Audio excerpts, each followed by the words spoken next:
Thanks for supporting the channel by clicking the links in the description box. And thank you so much for liking, commenting, sharing, and subscribing. And now let's get into this podversation.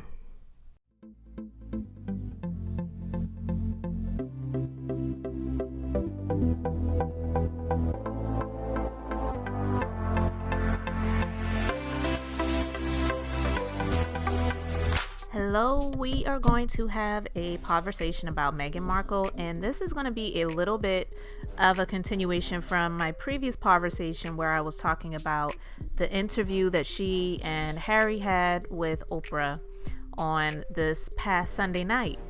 So in my remarks and the revelations of what was shared, I stated that I felt like she may have experienced what she experienced, and I'm not one of those people that are out here saying that she did not experience any racism at all. But I just felt like, one, she felt a whole lot more restricted than she thought she was going to be being in that institution, because it was something that she was really not used to.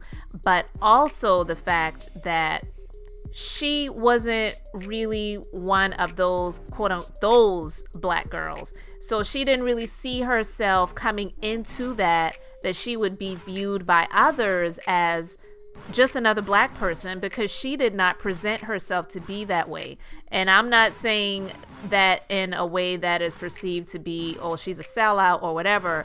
You can, take your own opinions on that however you feel. Like I said, I'm pretty indifferent towards it. So I really don't care that much in terms of, is she for the black community?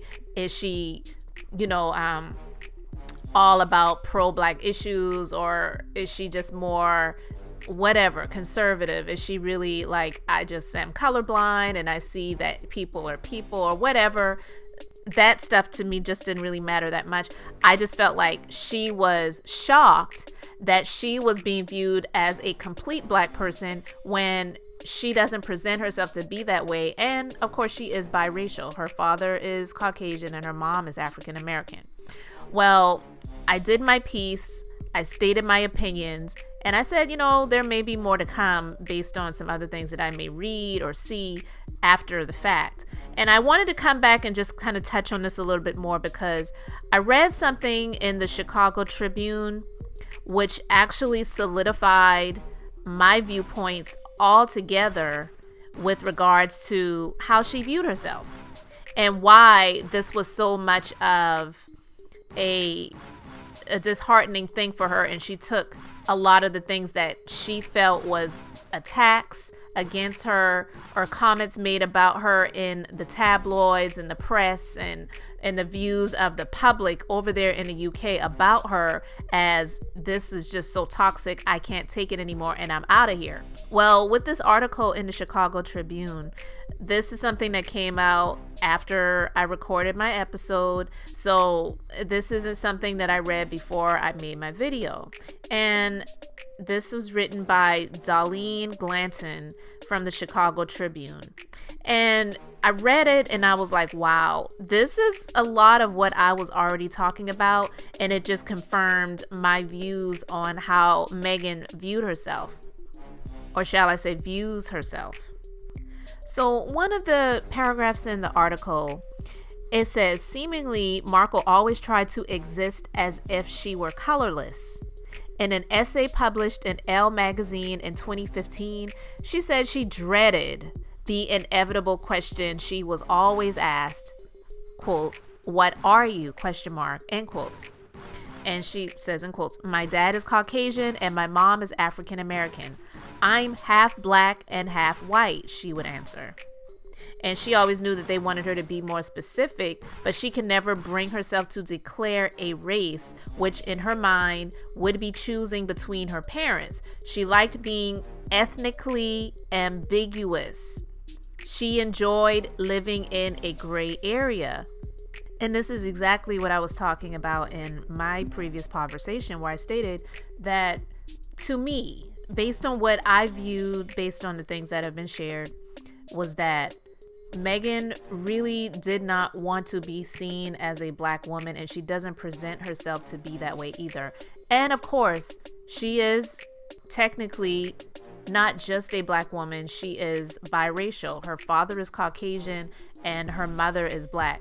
Now listen, I'm not one of these historians or these people who have all of the knowledge about if you are, if you have one parent that's one race and another parent that's another race, then this one is going to be perceived more of what you are.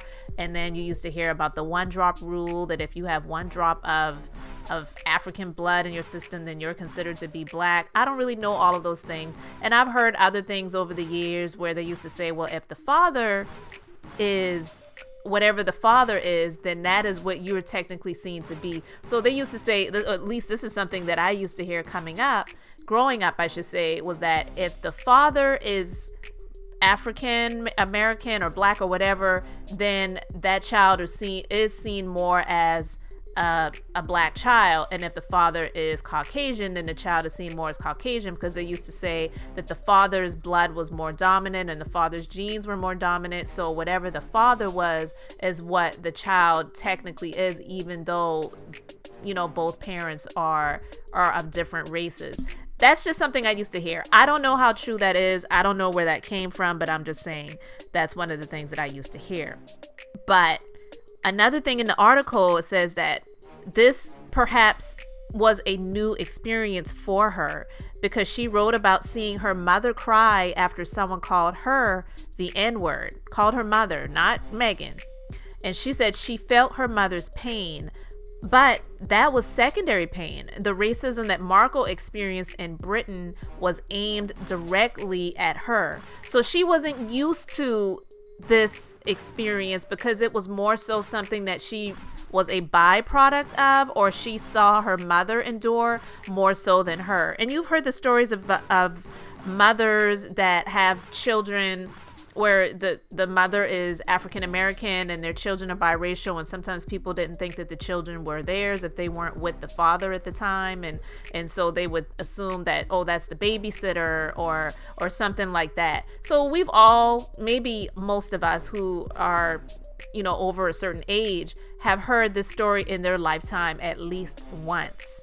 So again, I don't feel that what she experienced wasn't what she experienced. I'm not here to say that she didn't experience the things that she said that she did, but I also believe that it was a bit of a shock to her because she was not presenting herself to be one of those black girls. And technically, hey, I am mixed race. My dad is white. So like, come on, let's just all get along. We have something in common here. So that's how I viewed her. And I don't believe that she was ready for what she experienced, because there's some people that they just don't care. If you have one drop of that black blood in your system, then they don't see you as one of them. And she did not think that she was going to be seen as an other, if that makes sense to you guys. So anyway, I really want to know what you guys think about this in the comment section. So please leave your comments respectfully. And I really appreciate you guys liking, commenting, and subscribing. And until the next episode, I'm just being beautifully honest.